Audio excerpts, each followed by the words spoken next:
Geography का वो लगा के रखा ना, इसलिए बोल रही हूँ। नमस्कार बच्चों, कैसे हो? हेलो, हाय, है ना। तो आज हमारी पहली मुलाकात है ना। जो हमारा पॉलिटी की पहली क्लास है हमारी 11वीं कक्षा की।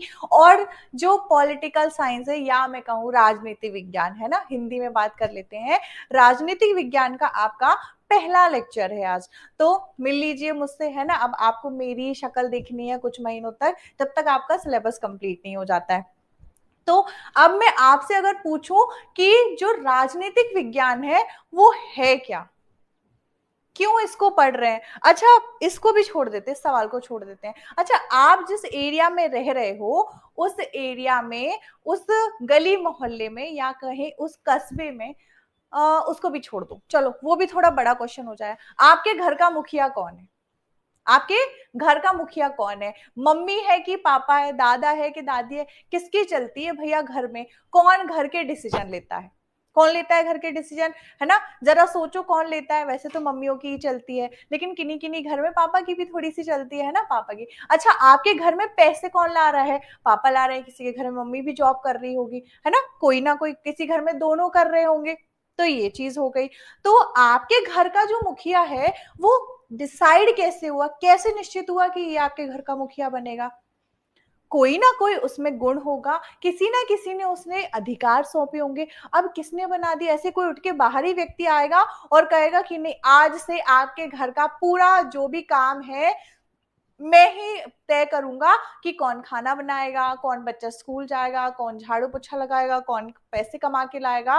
तो क्या आप उसे सौंप दोगे सारी चीजें? नहीं। आपके घर के मुखिया कौन होगा? जिसे आपके परिवार वाले सहमति से क्या कर रहे होंगे कि हाँ भैया, ये जो हमारी मम्मी है या पापा है या आपके दादा दादी हैं, तो आपके माता पिता की नहीं, जो घर के बड़े बुजुर्ग हैं वो समझदार हैं, उन्हें चीजों का अनुभव है, तो हमारे घर के जो मुख्य फैसले हैं वो वही लेंगे।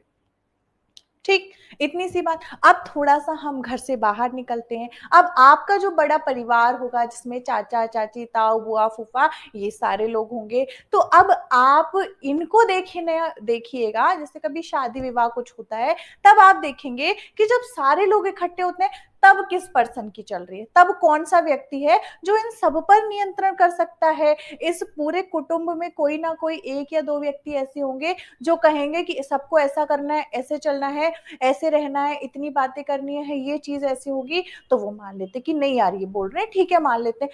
तो क्यों मान रहे हैं? क्यों मान रहे हैं? तो कहीं ना कहीं ये ऐसी व्यवस्था है जिसमें हम क्या देखते हैं कि कोई ना कोई नियम और सिद्धांत हो, और इन सिद्धांतों पर, इन नियमों पर, इस व्यवस्था में जो व्यक्ति खरा उतरता है, हम उसे क्या सौंप देते हैं? हम उसे अधिकार दे देते हैं कि आपको क्या करना है, अब चीजों को व्यवस्थित करना है। ऐसा ही हम अपने समाज में देखते हैं। गांव में मुखिया चलता है, पंच होते हैं, सरपंच होते हैं। तो ये कैसे बनते हैं? तो इन्हें चुनता कौन है? एक व्यक्ति पूरे गांव का मुखिया है, उसकी बात मानी जाएगी। गांव में जो पंचायत लगती है ना, पीपल या बरगद के पेड़ के नीचे, तो उस पंचायत में चबूतरे पर बैठ जाएगा एक, है ना, पगड़ी वाले बब्बा जी बैठ जाएंगे। और वही क्या होगा, कोई भी चोरी हुई हो, गांव में कोई भी ऐसा अपराध हुआ हो, कोई भी छोटी मोटी लड़ाई झगड़े हो, तो वो बैठ के सुलझाता है, और बाकी सारे गांव वाले उसकी बात मानते हैं। क्यों मान लेते हैं? क्योंकि उन सभी लोगों को विश्वास है उस व्यक्ति पर। और विश्वास कैसे हुआ? क्योंकि उसने काम ऐसे किए, उसके सिद्धांत इतने अच्छे हैं कि वो सही गलत की पहचान कर सकता है, सभी को ध्यान में रखकर निर्णय देता है। ऐसा नहीं कि नहीं यार, अभी ये जो चोर आया है ना, इससे मेरी पहली पुरानी दुश्मनी, इसने 2 साल पहले मेरे घर से भी क्या भैंस चुराई थी, अब इसको तो मैं बिल्कुल फांसी लगवा दूंगा। नहीं, वो क्या करेगा, वो उस समय की जो परिस्थितियां होंगी, उस समय उसने जो अपराध किया होगा, या अगर उसने अपराध नहीं किया, तब वो क्या करेगा, उस परिस्थिति को देखकर क्या देता है, फैसला देता है। तब जाकर लोगों में क्या होता है, विश्वास होता है। अब इसका सबसे अच्छा उदाहरण मैं आपको यदि बताऊं, तो इसका सबसे अच्छा उदाहरण कहाँ मिल जाता है? हमारे देश के जो वर्तमान प्रधानमंत्री हैं, मोदी जी, नरेंद्र मोदी जी। अब वो जो मोदी जी हैं, उनसे क्या आप प्रत्यक्ष रूप से मिले हुए? गए कभी? हेलो हाय मोदी जी, अरे मैं हूँ, है ना, मैं हूँ चुन्नी, मैं हूँ मुन्नी, है ना, मैं हूँ पप्पू, मैं हूँ गोलू, ऐसे करके मिले हो क्या कभी? नहीं मिले हुए होगे ना। मैं भी नहीं मिली हुई हूँ। टीवी पर देखा है, पोस्टर्स में देखा है, लेकिन फिर भी लोगों से सुना है, उनके काम देखे हैं कि नहीं ये व्यक्ति हमारे देश के लिए बहुत अच्छा काम कर रहा है। हमारे घर में तो आकर नहीं कि लो भैया 2,000 रुपये लो, अपना राशन ले आओ, लो भैया अपनी किताबें ले आओ, ऐसा कर रहे हैं नहीं, पूरे देश के लिए कर रहे हैं। पर हमारी जो व्यवस्था है उन्हें, है ना, वो पसंद करती है, हम आप हमारा समाज उन्हें पसंद करता है। तो ऐसी व्यवस्था आई कहां से? तो इस व्यवस्था के बारे में जो हमें पढ़ना है, इस व्यवस्था को जो हमें समझाता है, वही विषय क्या है? राजनीति विज्ञान। क्या है? राजनीति विज्ञान। अब राजनीति का मतलब सिर्फ वो नहीं जो नेता कर रहे हैं, राजनीति का सीधा सा मतलब है राज और नीति, यानी कि शासन, किसी एक, है ना, राज का मतलब क्या होता है? शासन, और नीति यानी कि नियम और सिद्धांतों, नीति के अनुरूप जो शासन किया जाए वही क्या है? राजनीति है। और इस राजनीति का जिस क्षेत्र या जिस विषय में हम अध्ययन करते हैं, क्षेत्र तो नहीं कहेंगे, जिस विषय जिस सब्जेक्ट में हम इसको पढ़ते हैं उसे कहते हैं राजनीति विज्ञान। राजनीति शास्त्र और राजनीति विज्ञान दोनों ही अलग चीजें हैं। शास्त्र मतलब बहुत, है ना, बहुत पूरा ग्रंथ, राजनीति के हर क्षेत्र के बारे में पढ़ना। राजनीति विज्ञान मतलब मुख्य केंद्र क्या होगा? जो राजनीति और उससे संबंधित व्यवस्था। लेकिन जब शास्त्र की बात कर देते हैं तो उसमें बहुत सारी चीजें आ जाती है। ठीक है, तो स्टार्ट करें, जरा देख लें। पहले तो सिलेबस देख लेते हैं, आपका पाठ्यक्रम, कि कौन कौन सी इकाइयां दी हुई हैं और उन इकाइयों में हमें पढ़ना क्या है। तो चलो चलते हैं।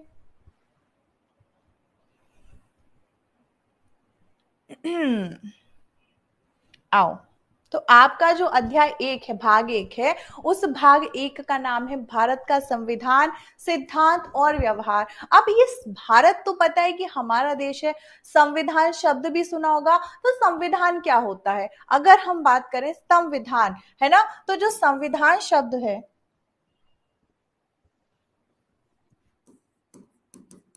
संविधान, तो ये जो संविधान है इसका सीधा सा मतलब है कि जिसमें व्यवस्थित रूप से नियम लिखे हो, सिद्धांत लिखे हो, और उनको उनके आधार पर किसी क्षेत्र, राज्य या देश की पूरी व्यवस्था का संचालन हो, ऐसी ही एक पुस्तक होती है, ऐसा एक ग्रंथ होता है जिसे कहा जाता है संविधान। क्या कहा जाता है? संविधान कहा जाता है ना। अगर हम इसका संधि विच्छेद करें तो क्या हो जाएगा? सम और विधान।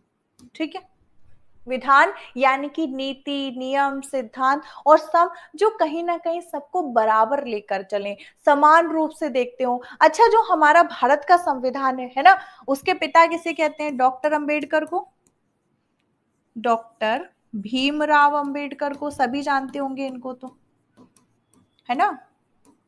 क्या है ये? संविधान के क्या है ये? पप्पा।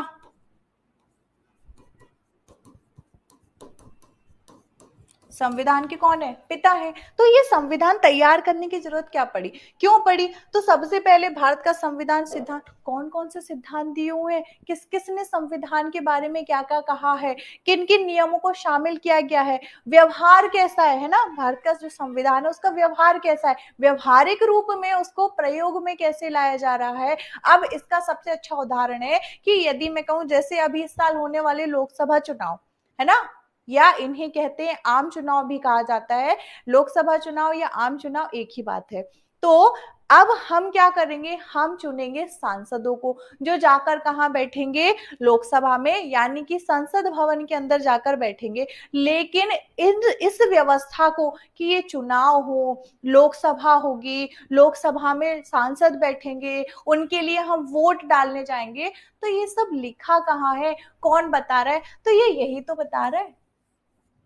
कौन बता रहा है? ये संविधान ही बता रहा है कि ये किताब है जो रखी हुई है, जिसको लिखा गया है ना, जिसको लिखने के लिए बहुत सारे विद्वान लगे, और वो एक कमेटी का गठन किया गया, एक समिति का, और उस समिति का जो अध्यक्ष था वो कौन था? भीमराव अंबेडकर। इसीलिए कहा जाता है इन्हें पिता।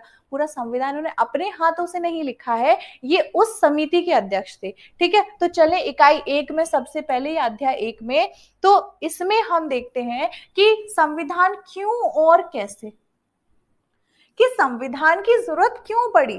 क्या ऐसी व्यवस्था की जरूरत पड़ रही थी, क्या ऐसी व्यवस्था थी या क्या ऐसी समस्याएं थी जिनके लिए संविधान बना। अगर हम बात करें कि जब हम आदि मानव थे, आदि मानव से थोड़े हम मॉडर्न मानव हो गए हैं ना, धीरे धीरे हमने क्या किया, अपना विकास किया, रहन सहन, खाना पीना, कपड़ा, मेल जोल, जो हमारी संस्कृति है, व्यवहार है, पूजा पाठ, आना जाना, स्कूल वगैरह, जो भी सारी चीजें हमने की। तो इनके बाद, इन व्यवस्थाओं के बाद हमें संविधान की जरूरत क्यों पड़ी, क्या ऐसी समस्या आ रही थी और कैसे, है ना, संविधान क्या और कैसे। तो क्या था संविधान, क्यों जरूरत पड़ी और कैसे, है ना, संविधान को बनाया कैसे गया, लागू कैसे गया। दूसरा अध्याय क्या आता है भैया, कि भारतीय संविधान में अधिकार, जैसे आपको आपको क्या है, आपकी जो कक्षा 9वीं 10वीं की किताब है उसमें भी आपको पढ़ाया जाएगा कि आपको क्या है, मूल अधिकार प्राप्त है। क्या है मूल अधिकार। अब ये मूल अधिकार क्या होते हैं, अधिकार तो सबके पास होते हैं, जैसे किसी के पास क्या है, घर में, है ना, जैसे मम्मी के पास अधिकार है कि घर का जितना भी साग भाजी है, पूरा जो कार्यक्रम की व्यवस्था है मम्मी देखेगी। पापा का क्या है, हाँ पापा बच्चों को डांट सकते हैं, दो थप्पड़ लाएंगे, यार पढ़ाई कर, मैं तेरी फीस भर रहा हूँ, ढंग से पढ़ाई कर ले, नहीं तो बहुत पिटेगा, स्कूल छुड़वा दूंगा, मजदूरी करवाऊंगा, है ना। तो कहीं ना कहीं हमने क्या दे दिया अधिकार, कि हमारे पापा है, हमारा अच्छा सोचेंगे, हमारे दादा दादी, इनको कुछ अधिकार है, मम्मी पापा उनकी बात सुन लेते।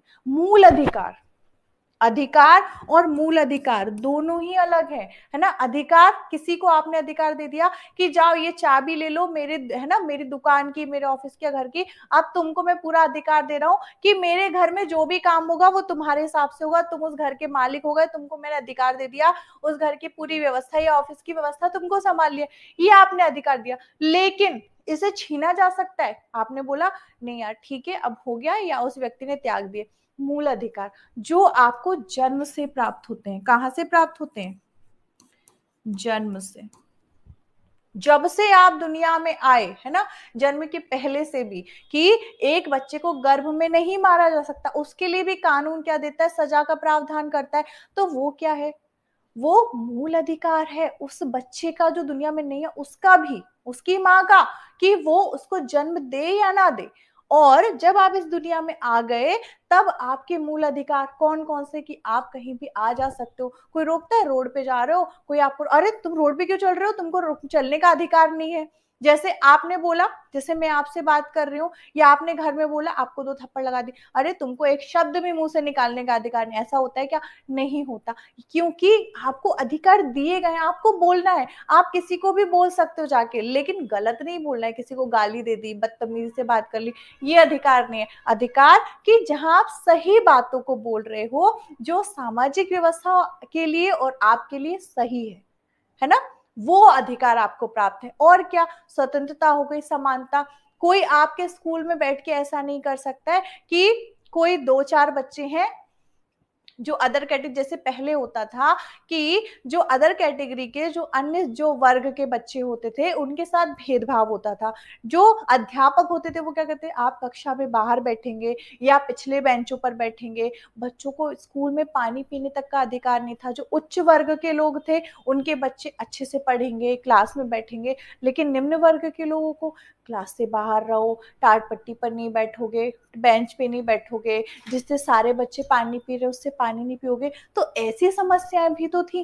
तो इन समस्या, लेकिन आज मिलता है क्या, आपको प्रिंसिपल आके बोल दे नहीं तुम क्लास से बाहर बैठोगे, ऐसा देखा गया है क्या, नहीं। और अगर ऐसा कहीं देखा जाता है तो बिल्कुल आपको बोलने का अधिकार है कि हमें ये जो अधिकार दिए गए हैं, हमें बोलने का, हमें पढ़ाई करने का, हमें सारे बच्चों के साथ बैठने का अधिकार कौन देता है, तो वो देती है ये किताब, ये संविधान की पुस्तक हमें अधिकार देती है कि हमें कोई भी हमारे अधिकारों से वंचित नहीं करेगा, कोई हमारे अधिकारों को छीनेगा नहीं। हम बोलना चाहें हम बोल सकते हैं, जैसे मीडिया, प्रेस, है ना, टीवी पे आपने न्यूज एंकर जो होते हैं, जो समाचार पढ़ के बोलते हैं, तो उनको कोई रोकता है क्या जाके कि नहीं गोली मार दो कि तुमने कैसे बोला। वो मोदी के बारे में बोलते हैं, हमारी जो प्रशासन है उसके बारे में भी बोलते हैं, पुलिस के बारे में भी बोलते हैं। तो कैसे बोल पाते हैं, अधिकार कौन दे रहा है, ये संविधान दे रहा है बच्चों। और क्या, जो छोटे बच्चे होते हैं ना, छोटे बच्चे हैं 14 वर्ष से कम के जो बच्चे हैं, तो उनको आप किसी कारखाने, किसी भी दुकान पर काम करने के लिए नहीं भेज सकते हो। लेकिन हमारे देश में व्यवस्था थोड़ी बिगड़ी हुई है, क्योंकि गरीबी है, बेरोजगारी है, माँ बाप की मजबूरी है, घर में अगर उनको घर चलाना है तो बच्चों को काम पर लगाना पड़ता है। लेकिन हमारा संविधान हमें अधिकार देता है कि हम छोटे बच्चों को किसी भी जोखिम वाले काम में काम नहीं करेंगे, काम करने के लिए नहीं भेजेंगे। और अगर ऐसा होता है तो जो व्यक्ति ये कर रहा है उसके लिए भी सजा का प्रावधान है ना, उसके लिए भी कानून क्या बोलता है कि उसको सजा दी जाएगी। जो बच्चे हैं 6 से 14 वर्ष तक के बच्चे जो हैं उनको निःशुल्क शिक्षा देने का बोला है, हमारा संविधान कहता है। हमारे संविधान की जो किताब है ना उसके पन्ने पर लिखा है कि जो 6 से 14 साल तक के बच्चे हैं उनको क्या दिया जाएगा, स्कूल में एडमिशन दिलाओ। और ये किसका कर्तव्य है, उनके माता पिता का, उनको दिलाना पड़ेगा। यानी कि माँ बाप भी आपको पढ़ाई से रोक नहीं सकते, उनका कर्तव्य है कि वो आपका स्कूल में जाके एडमिशन कराएं। और उस स्कूल में भी उस स्कूल का जो प्रिंसिपल है, जो टीचर्स है, उनका भी कर्तव्य है कि वो आपको उस स्कूल में एडमिशन दे, आपको पढ़ाई का अधिकार दे। तो ये सारी चीजें आपको कौन बताएगा, ये संविधान। कौन बताता है, ये संविधान। जैसे बच्चे ना 10वीं क्लास तक जो होता है, कुछ बच्चों का जो सामाजिक विज्ञान का जो रहता है ना बुक, पढ़ने में मन ही लगता है, बोले कहानी लिखी हुई यार, इतने बड़े बड़े क्वेश्चन है, क्या राज्यपाल, क्या राष्ट्रपति, क्या मूल अधिकार, समझ ही नहीं आता है। तो ये सब चीजें आपको समझनी कहाँ है, इस किताब के। और ये किताब ही है ना। कभी कहीं कहीं आपने देखा होगा कि एक स्टैच्यू बना रहता है, एक मूर्ति रहती है ना, भीमराव अंबेडकर की, ऐसे किताब पकड़े हुए हैं और ऐसे उंगली ऐसे एकदम से हाथ स्ट्रेट करके वो जो खड़े हुए हैं वो क्या है, भीमराव अंबेडकर है। और जो उनके हाथ में किताब है वो संविधान की किताब है। कौन सी किताब है, संविधान की किताब है। ठीक, तो संविधान में हमें अधिकार दिए, तो कितने अधिकार दिए, हमें 6 मूल अधिकार दिए हैं। कितने, 6 मूल अधिकार दिए हैं। कितने मूल अधिकार दिए, 6 मूल अधिकार दिए। इससे पहले कितने थे, 7 थे। अब ये 7वां कौन सा, ये संपत्ति का अधिकार है ना। तो हमें कितने अधिकार दिए, 6 मूल अधिकार। अब है चुनाव क्या है, प्रतिनिधित्व क्या है, आ गई चुनाव की बात। तो चुनाव कैसे होंगे, कौन कराएगा, चुनाव कराने के लिए जिम्मेदार कौन है, कोई संस्था है क्या, कोई व्यक्ति बैठा है जो बताएगा कि इस तारीख को चुनाव होंगे, ये व्यक्ति चुनाव लड़ सकेगा। अच्छा, बहुत बार आप लोगों ने सुना होगा कि किसी व्यक्ति का कैसा है, आपराधिक रिकॉर्ड है, यानी कि उसने कोई अपराध किया है तो कह दिया जाता है कि उसने अपराध किया था, उसको 2 वर्ष से अधिक की सजा हुई है, इसलिए वो चुनाव नहीं लड़ सकता। उसने कोई ना कोई ऐसा जघन्य अपराध किया हो कि उसको सजा हो गई है तो वो चुनाव नहीं लड़ सकता। तो उसको चुनाव से बाहर कौन करेगा। आप जैसी 18 साल के होगे, अभी तो नहीं हुए होंगे ना, 11वीं का बच्चा 17-18 साल के होता है, हो जाओ जब, तो आप भी वोट डालने जाओगे तो आपको कौन बता रहा है कि आप 18 साल के हो गए, अब आपको वोट डालना है। और आपको जब आप वोट डालने जाओगे तो आपसे कोई अगर ये कहता है कि मैं बोल रहा हूँ इस पार्टी को वोट दो, तो आपके पास पूरा अधिकार है कि आप बोलो नहीं, ये मेरा खुद का अधिकार है, मेरा मूल अधिकार है कि ये मेरा मूल तो नहीं, संवैधानिक अधिकार है कि मैं किस पार्टी को वोट देना चाहूं, ये मेरी स्वेच्छा पर निर्भर करता है। यानी कि मैं किसको वोट देना चाहता हूं, मैं किसे पार्षद, किसे सांसद, किसे विधायक बनाना चाहता हूं, ये मेरी जिम्मेदारी है, ये मेरा अधिकार है कि मैं किसी को बताऊं या नहीं बताऊं, मैं किसको वोट दूंगा, मुझे ये नेता अच्छा लगता है मैं उसी को वोट दूंगा। और ये चुनाव प्रक्रिया है, ये करवाता कौन है, किसको पता। अब जैसे मैं कह दूं कि भैया लोकसभा चुनाव है, चुनाव हो जाएंगे, अपने आप हो जाएंगे क्या, अपने आप हो जाते हैं क्या। अपने स्कूल की व्यवस्था ही ले लो, जब आप स्कूल में, है ना, स्कूल की बात करती हूँ, तो आपके क्लासरूम का कोई ना कोई मॉनिटर होगा, है ना, जो पूरी जिसे आपके जो कक्षा के जो सर होंगे, मैडम होंगी, उन्होंने बना दिया कि ये आपकी क्लास का मॉनिटर है। अब आपकी क्लास, और मॉनिटर जो बनता है ना, बहुत खुशी होती है यार, मतलब क्लास का मॉनिटर बन गया ना, हाँ, पूरे स्कूल में एकदम सीना तान के चलते, अरे मैं क्लास का मॉनिटर हूँ, मतलब मैं किसी बच्चे की शिकायत कर सकता हूँ, टीचर मेरे प्रति बहुत सम्मान से बात करेंगे, हर चीज में टीचर मेरी राय लेता है लगभग, है ना, तो बहुत सम्मान की बात होती है। तो उसका चुनाव भी कौन करता है? आपका जो कक्षा का सर होगा, मैडम होंगे वो, और आपके क्लास के कुछ बच्चे, कि नहीं सर्वसम्मति से हम इसे क्या कर रहे हैं, चुन रहे हैं कि ये हमारी क्लास का मॉनिटर है। तो ऐसे ही क्या होते हैं, चुनाव होते हैं। चुनाव में भी क्या करते हैं, जिसमें चुनकर कोई व्यक्ति आता है प्रतिनिधि, तो यही क्या है, वही जो चुनाव में जीतेगा वो कौन, प्रतिनिधि, जिस जो प्रतिनिधित्व करेगा।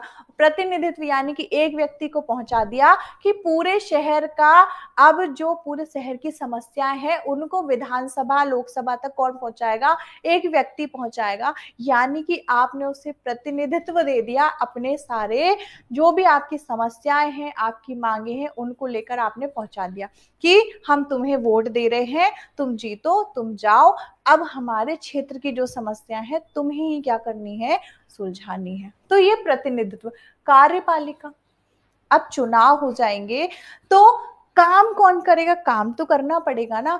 अब उस काम को करने वाली जो व्यवस्था है, जिसमें नेता बैठे होंगे, सांसद होंगे, विधायक होंगे, मंत्री होंगे, तो इन सब से मिलकर बनेगी एक, क्या कहेंगे, एक पूरा समूह बनेगा, जिस समूह को कहेंगे हम कार्यपालिका। अब कार्यपालिका क्या है, अब देखो यहाँ पे तीन शब्द आ रहे, कार्यपालिका, न्यायपालिका और विधायिका। अब जो संसद है, संसद, ठीक है, तो संसद के तीन अंग हैं। कितने अंग हैं, तीन अंग। कौन कौन से, देखो, राष्ट्रपति, है ना, राज्यसभा और लोकसभा, ठीक है, राष्ट्रपति, राज्यसभा, लोकसभा। अब बात आती है लोकतंत्र की। तो लोकतंत्र के कितने अंग हैं, लोकतंत्र के भी तीन अंग हैं। कौन कौन से हैं भैया, तो ये देख लो, न्यायपालिका, कार्यपालिका और विधायिका। अब देखो, न्यायपालिका जो क्या है, न्यायालय है ना, यानी कि कोर्ट जो है, जो क्या करता है, सही गलत का फैसला करेगा। कोई क्राइम हुआ है, अपराध हुआ है, तो उसका निर्णय करेगा, तो वो कौन है, न्यायपालिका। कार्यपालिका जो क्या करेगी, सबसे पहले विधायिका, जो विधान या नियमों को बनाएगी, कौन, विधायिका। जो नियम बनाएगी वो कौन, विधायिका। संविधान में क्या लिखा है, चुनाव से प्रतिनिधि चुनकर आए, है ना, वो कहाँ बैठेंगे, विधायिका में, और वो नियम बनाएंगे। अब जो नियम बना दिया, उनमें से कुछ सदस्य होंगे, उनसे मिलकर क्या बनी होगी, कार्यपालिका। कार्यपालिका का सीधा सा मतलब है जो कार्यों का पालन करेगी। तो विधायिका जो नियम बनाएगी, वो उसका पालन कौन करती है, कार्यपालिका, या उनका पालन करवाती है कार्यपालिका। और जब कोई समस्या आए, है ना, कार्यपालिका के कार्यों में या सामाजिक व्यवस्था में, तब उसका न्याय निर्णय कौन करती है, न्यायपालिका। तो ये क्या है, लोकतंत्र के क्या है, स्तंभ हो गए, ठीक है, लोकतंत्र के क्या हो गए, स्तंभ हो गए। अब चले जरा आगे, अब देखो आगे के पार्ट, आगे का अध्याय, संघवाद। संघवाद क्या है, भारत क्या है, राज्यों का संघ है, क्या है, बहुत सारे अलग अलग राज्यों से मिलकर बना हुआ है। तो संघवाद क्या होता है, जिसमें सारी व्यवस्थाएं कहीं ना कहीं एक साथ क्या मिलके काम कर रही हैं। बहुत सारे राज्यों ने मिलकर क्या बना दिया, भारत को संघ। तो संघवाद भी हम देखेंगे, कौन सा अध्याय है, अध्याय 7। फिर स्थानीय स्वशासन या स्थानीय शासन, आपने नाम सुना होगा पंचायत का, और आपने क्या सुना होगा, नगर निगम सुने होंगे, पालिका सुनी होगी, नगर पंचायत सुनी होगी, ठीक है। ऐसे ही अगर हम बात करें स्थानीय, ये क्या है, ये नगर प्रशासन है, क्या है ये, नगर प्रशासन, ठीक है। स्थानीय प्रशासन की अगर बात करते हैं तो उसे भी हम दो भाग में देख सकते हैं। एक क्या हो सकता है, ग्रामीण या ग्राम का, और दूसरा होता है नगरीय प्रशासन या नगरीय स्वशासन। तो नगर में हम क्या देखते हैं, जब हम शहरों की बात करते हैं तो नगर पंचायत मिलती है, नगर निगम मिलता है, नगर पालिका मिलती है। ऐसे ही जब हम कहाँ की बात करते हैं, पंचायत की, ग्रामीण क्षेत्र की, तो हमें क्या मिलती है, जिला पंचायत, फिर उसके नीचे जनपद पंचायत, फिर आती है ग्राम पंचायत। तो ये क्या है, ये कैसी व्यवस्थाएं हैं? ये जैसे हम देखते हैं लोकसभा हो गई, विधानसभा हो गई। अब लोकसभा और विधानसभा के प्रतिनिधि, आधे हमारे जो विधानसभा के प्रतिनिधि हैं वो विधानसभा यानी भोपाल में बैठे होंगे, लोकसभा के जो प्रतिनिधि है वो भैया दिल्ली में बैठे होंगे, तो वो तो उठकर आएंगे नहीं। तो उनके नीचे भी कुछ क्या होंगे, कुछ प्रतिनिधि होंगे जो चुनकर आएंगे जनता से। तो वो कहाँ शासन करेंगे, नगर में। वो कहाँ शासन करेंगे, गांव में। जैसे गांव में पंचायत है ना, ग्राम पंचायत हो गई। तो ग्राम पंचायत में एक मुखिया होगा, सरपंच होगा, पंच होगा। तो ये काम करेंगे क्या, जो ग्राम होंगे, बहुत सारे जो ग्राम होंगे, ग्रामों से मिलकर, है ना, ग्राम की जो समस्याएं होंगी, गांव के ग्रामीण क्षेत्रों की जो समस्याएं हैं, उनकी जो मांगे हैं, उनको लेकर चलेंगे। ऐसे ही नगर वाले देखें हम, तो नगर पंचायत क्या काम करती है, निगम क्या काम करता है, नगर पालिका, है ना। जैसे आपने कचरे की गाड़ी देखी होगी अगर शहर में, तो लिखा रहता है नगर पालिका, है ना। जो भी शहर होगा उसका नाम, है ना, नगर पालिका लिखा हो, कि नगर बड़े शहर, बड़ी जो क्षेत्र में या बड़ी जनसंख्या वाला जो क्षेत्र होता है वो क्या हो जाएगा, है ना, नगर निगम में। और नगर पालिका, तो ये भी हम देखने वाले स्थानीय स्वशासन में। फिर हम देखेंगे संविधान एक जीवंत दस्तावेज है। बिल्कुल है ना, क्योंकि संविधान बस बोल नहीं पा रहा है, बाकी उसमें हर चीज लिखी हुई है, इसलिए कहा जाता है कि संविधान कैसा है, जीवंत दस्तावेज है। बस वो बोल नहीं रहा है आके, लेकिन जब हम उसको पढ़ते हैं तो लगता है कि एक व्यक्ति है जो बता रहा है हमें कि हमारी जो व्यवस्था है वो कैसे चलेगी। हर व्यक्ति को मूल अधिकार दे रहा है, उसको जीवन जीने की स्वतंत्रता, शिक्षा की, समानता की, हर प्रकार की जो व्यक्ति की जरूरतें हैं, जो उसकी इच्छाएं हैं, कहीं ना कहीं उनका ध्यान रख रहा है। उनको पूरा करने के लिए ये दस्तावेज कैसा है, बहुत महत्वपूर्ण है। बस इसकी आवाज नहीं निकलती, बाकी ये सब कह रहा है, इसीलिए एक तरह से हम कह सकते हैं जीवंत दस्तावेज है ना। इसमें जो अनुच्छेद हैं, जो अध्याय हैं, वो कहीं ना कहीं बहुत महत्वपूर्ण है। फिर है संविधान का राजनीतिक दर्शन। अब जो संविधान बना उसमें कौन कौन से राजनीतिज्ञ थे, कौन कौन से वैचारिक थे जिन्होंने अपने विचार दिए। राजनीतिक दर्शन क्या है, कि राजनीति के रूप में अगर हम देखें कि दर्शन शास्त्र, राजनीतिक दर्शन यानी कि पॉलिटिकल जो हम फिलॉसफी देखें, तो उसके रूप में संविधान क्या है, कौन कौन सी विशेषताएं हैं, संविधान जो है उसको बनाना क्यों जरूरी है, क्या महत्व है, कौन कौन सी ऐसी सुधार हैं जो अभी संविधान में बाकी है। तो ये सारी चीजें जो है बच्चों, वो हमें क्या देखनी है, इस अध्याय में देखनी है, इस कक्षा में देखनी है। तो कक्षा 11वीं में जो आपका संविधान वाला पार्ट है, भारत का संविधान, उसका भाग 1 ये है जो हमने आज क्या किया, डिस्कस किया। अब आगे का जो भाग 2 है वो देखेंगे आप अपनी कक्षा, अगली कक्षा में, और उसी के साथ हम स्टार्ट कर देंगे हमारा अध्याय 1। तो चलिए बच्चों, आज की हमारी जो क्लास रहेगी वो यहीं तक रहेगी। अब मिलेंगे अपनी अगली क्लास में, तब तक के लिए नमस्कार।